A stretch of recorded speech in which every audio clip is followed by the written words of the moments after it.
आप सभी को मेरा नमस्कार।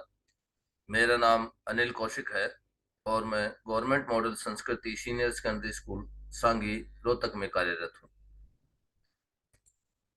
प्यारे विद्यार्थियों, आइए आज हम चर्चा करते हैं हरियाणा एजुसेट प्रोग्राम के तहत कक्षा 7वीं के गणित विषय के सममिति उप विषय पर। जैसा कि आप सभी जानते हैं कि हमने छठी कक्षा में सममिति के बारे में पढ़ा है। छठी कक्षा में जो हमने पढ़ा है, आइए थोड़ा सा उस पर चर्चा करते हैं। सममिति क्या होती है? सममिति एक महत्वपूर्ण ज्यामितीय अवधारणा है जो सामान्यतः प्रकृति में प्रदर्शित होती है तथा क्रियाकलाप के लगभग सभी क्षेत्र में इसका प्रयोग होता है।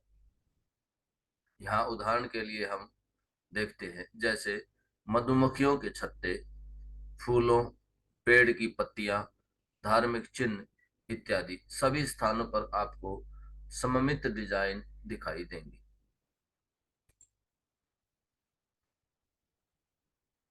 चलिए, छठी कक्षा में हमने और क्या क्या पढ़ा है उसके ऊपर चर्चा करते हैं। रैखिक सममिति। रैखिक सममिति हमने छठी कक्षा में पढ़ी है। रैखिक सममिति क्या होती है? जैसा कि आपको चित्र में दिखाई दे रहा है, यह एक कछुए का चित्र है जो कि एक प्रकृति से लिया गया है, प्रकृति का उदाहरण है।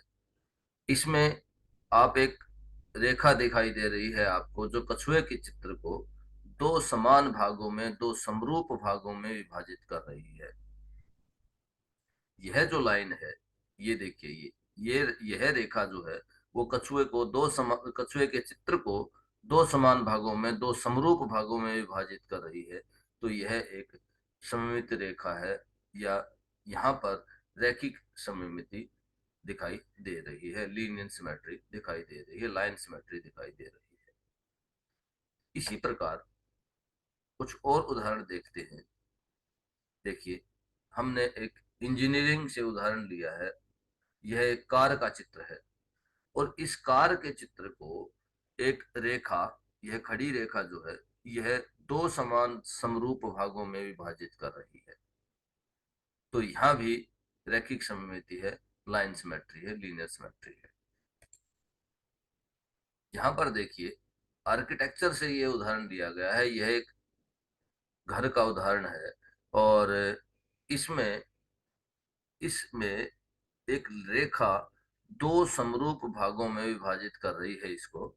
ये देखिए ध्यान से, लेफ्ट हैंड साइड, इस रेखा के लेफ्ट हैंड साइड का भाग और राइट हैंड साइड का भाग दोनों समरूप हैं। तो यहाँ भी रैखिक सममिति पाई जाती है, लाइन सिमेट्री, लीनियर सिमेट्री पाई जाती है।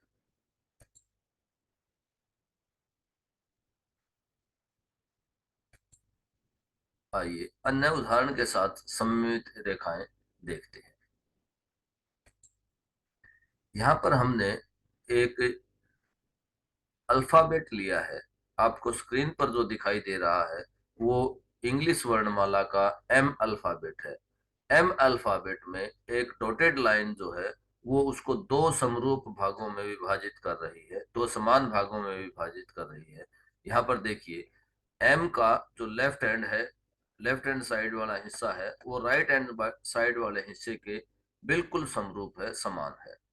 तो यहाँ पर हम सममिति की ऊर्ध्वाधर रेखा, यह जो डॉटेड लाइन है, इसको सममिति की ऊर्ध्वाधर रेखा अर्थात खड़ी रेखा, वर्टिकल लाइन ऑफ सिमेट्री कहा जाता है। और यह vertical line of symmetry M अक्षर को दो समरूप भागों में, दो समान भागों में विभाजित कर रही है। इसके बाद आपको चित्र पर जो अभी स्क्रीन पर दिखाई दे रहा है चित्र, वह एक एरो हेड है और इस एरो हेड को एक डॉटेड रेखा दो समरूप भागों में, दो समान भागों में विभाजित कर रही है, हॉरिजॉन्टल लाइन ऑफ सिमेट्री। इस डॉटेड रेखा को हॉरिजॉन्टल लाइन ऑफ सिमेट्री, सममिति की क्षैतिज रेखा कहा जाता है। अर्थात यहाँ पर स्क्रीन पर जो आपको दिखाई दे रहा है वो है सममिति की ऊर्ध्वाधर रेखा, सममिति की क्षैतिज रेखा। ऊर्ध्वाधर रेखा अर्थात खड़ी रेखा, बिल्कुल खड़ी रेखा। और क्षैतिज रेखा, हॉरिजॉन्टल लाइन, वो बिल्कुल समतल, भूमि के समतल आप कह सकते हैं यहाँ पर। तो इस तरह से हॉरिजॉन्टल लाइन ऑफ सिमेट्री और वर्टिकल लाइन ऑफ सिमेट्री हमने चर्चा की। आइए अब समबाहुभुजों के लिए सममित रेखाएं, इस विषय पर चर्चा करते हैं। इस विषय पर चर्चा करने से पहले हम समबाहुभुज को समझेंगे कि समबाहुभुज होता क्या है। समबाहुभुज ऐसा बहुभुज जिसकी सभी भुजाओं की लंबाई बराबर हो और सभी कोणों के माप बराबर हो। ऐसा बहुभुज जिसकी सभी भुजाओं की लंबाई बराबर हो और सभी कोणों के माप बराबर हो, उसको समबाहुभुज कहा जाता है, रेगुलर पॉलीगन बोला जाता है। आइए अब कुछ उदाहरण लेकर देखते हैं कि समबाहुभुज किस प्रकार के होते हैं। सबसे पहले हम देखते हैं कि न्यूनतम भुजाओं वाला समबाहुभुज क्या कहलाता है, कैसा होता है। आपको स्क्रीन पर एक चित्र दिखाई दे रहा है। यह चित्र एक त्रिभुज का है। इस त्रिभुज के सभी भुजाएं बराबर हैं और सभी कोण बराबर हैं, अर्थात हम समझ सकते हैं कि यह एक समबाहुभुज है। और यह किस प्रकार का समबाहुभुज है, अर्थात त्रिभुज का कौन सा प्रकार है यह, इसके लिए हम देखते हैं समबाहु त्रिभुज। अर्थात समबाहु त्रिभुज की तीनों भुजाएं समान होती हैं और तीनों ही कोण समान होते हैं। तो इसलिए अगर तीन भुजाओं वाले समबाहुभुज की बात होती है तो हम समबाहु त्रिभुज समझेंगे। तो समबाहु त्रिभुज जो है वो न्यूनतम भुजाओं वाला समबाहुभुज है। इससे कम भुजाओं वाला कोई भी बहुभुज नहीं होता, समबाहुभुज नहीं होता। आइए अब आगे चर्चा करते हैं। यह आपको स्क्रीन पर जो दिखाई दे रहा है यह एक चार भुजाओं वाला समबाहुभुज है, अर्थात इस चतुर्भुज की सभी भुजाएं बराबर हैं और सभी कोण बराबर हैं। हम चतुर्भुज को किस नाम से पुकारते हैं, किस नाम से जानते हैं, जब उसकी चारों भुजाएं बराबर हों और चारों कोण बराबर हों। तो ऐसे चतुर्भुज को क्या कहा जाता है, वर्ग कहा जाता है। तो चार भुजाओं वाला अगर समभुज की बात होती है, चार भुजाओं वाले समभुज की बात होती है, तो हम वर्ग समझेंगे। अर्थात वर्ग ही समबहुभुज होता है जिसकी चार भुजाएं होती हैं। इसके बाद हम चित्र पर देख पा रहे हैं कि यह एक पांच भुजाओं वाली आकृति है और इस आकृति में पांचों भुजाएं समान हैं और पांचों कोण भी समान है। तो पांच भुजाओं वाला समबहुभुज क्या कहलाता है, समपंचभुज कहलाता है। इसी प्रकार हम छह भुजाओं वाली आकृति को देखते हैं, छह भुजाओं वाले बहुभुज को देखते हैं जिसकी सभी भुजाएं समान हैं और सभी कोण समान हैं। तो ऐसे बहुभुज को, समबहुभुज को, जिसकी छह भुजाएं समान हो, छह कोण समान हो, समषटभुज कहा जाता है। इसी प्रकार हम आगे चलते जाएंगे।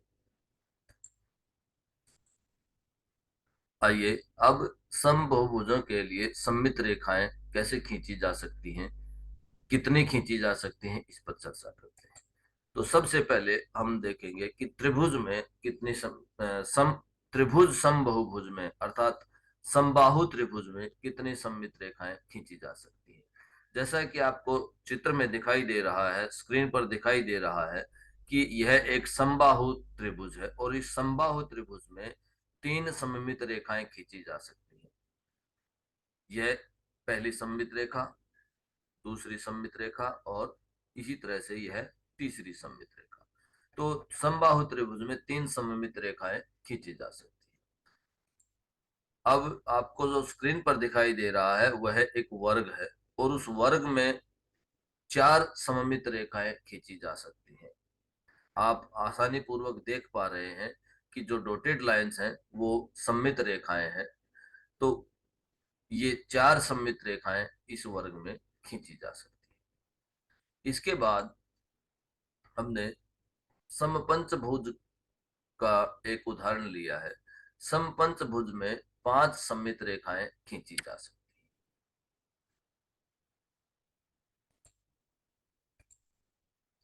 आइए अब एक्सरसाइज प्रश्नावली 12.1 के कुछ क्वेश्चन पर चर्चा करते हैं। इसमें क्वेश्चन है, चित्र में दिए गए छेद के अनुसार सममित रेखाएं ज्ञात कीजिए। जैसा कि आप स्क्रीन पर देख पा रहे हैं, आपको एक चित्र दिखाई दे रहा है और इस चित्र में हमें सममित रेखाएं ज्ञात करनी है, सममित रेखाएं खींचनी है।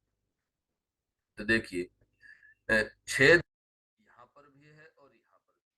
हमें इस चित्र को एक कागज के रूप में लेना है। उस कागज में हम दो छेद हमें दिखाई दे रहे हैं। हमें याद करना है कि ये छेद के ऊपर छेद आ जाए, ऐसा ऐसी जगह से इस कागज को मोड़ा जाए। तो देखिए, ये जो सममित रेखा है, यहाँ से अगर हम इस कागज को मोड़ते हैं तो यह कागज दो समरूप भागों में विभाजित हो जाता है। देखिए, लेफ्ट हैंड साइड और राइट हैंड साइड दोनों क्या है, समरूप हैं, समान है। अगर हम यहाँ से इस कागज को मोड़ते हैं तो ये जो छेद है, ये छेद इसके ऊपर आ जाएगा। तो इस प्रकार हम किसी भी चित्र में छेद के अनुसार सममित रेखाएं खींच सकते हैं। आइए अब दूसरा उदाहरण लेते हैं। यहाँ भी इस कागज के ऊपर दो छेद दिखाई दे रहे हैं आपको। एक छेद यहाँ है और दूसरा यहाँ। तो हम इसको किस प्रकार से मोड़े, कहाँ से मोड़े कि छेद के ऊपर छेद आए और दोनों ही भाग समरूप हो, समान हो। तो देखिए, अगर हम इस रेखा के अनुसार हम इस कागज को मोड़ते हैं तो देखिए, ये कोना यहाँ पर आ जाएगा और ये छेद के ऊपर छेद आ जाएगा। तो ये यहाँ पर एक सममित रेखा है। इस कागज के लिए इस छेद के अनुसार हमने सममित रेखाएं खींची। आइए अब एक दूसरा उदाहरण लेते हैं। दर्पण रेखा बिंदु रेखा के रूप में दी गई है। प्रत्येक आकृति का परावर्तन करके अ, आकृति को पूरा कीजिए। देखिए, आपको चित्र में दिखाई दे रहा है कि यह डॉटेड लाइन है। डॉटेड लाइन हमारे पास मिरर लाइन है, दर्पण रेखा है। और इसके हमें लेफ्ट साइड को चित्र दिया गया है। हमें ऐसा ही चित्र, बिल्कुल सेम चित्र राइट साइड में बनाना है। तो देखिए,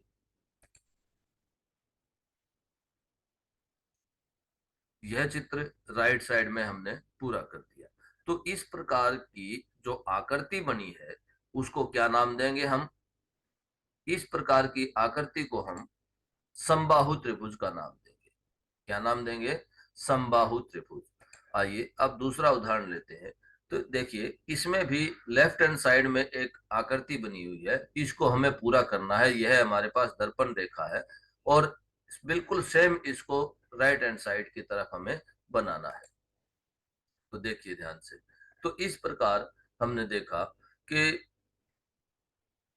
दोनों तरफ पूरा करने से यह किस प्रकार की आकृति प्रतीत हो रही है? वर्ग के रूप की आकृति प्रतीत हो रही है। तो इस प्रकार आप दर्पण रेखा द्वारा आकृति को पूरा कर पाएंगे। आइए, अब तक हमने जो पढ़ा उसके उसको हम आसानी से अपना होमवर्क पूरा करने के लिए प्रयोग कर सकते हैं। तो दिए गए चित्र में विविध सममित रेखाओं की पहचान कीजिए। तो ये आपको चित्र दिखाई दे रहे हैं। इनमें आपको सममित रेखाएं खींचनी है और पहचान करनी है कि कहाँ पर आप सममित रेखाएं चित्र में खींच सकते हैं। आशा करता हूँ होमवर्क आप पूरा कर पाएंगे। बहुत बहुत धन्यवाद। नमस्कार।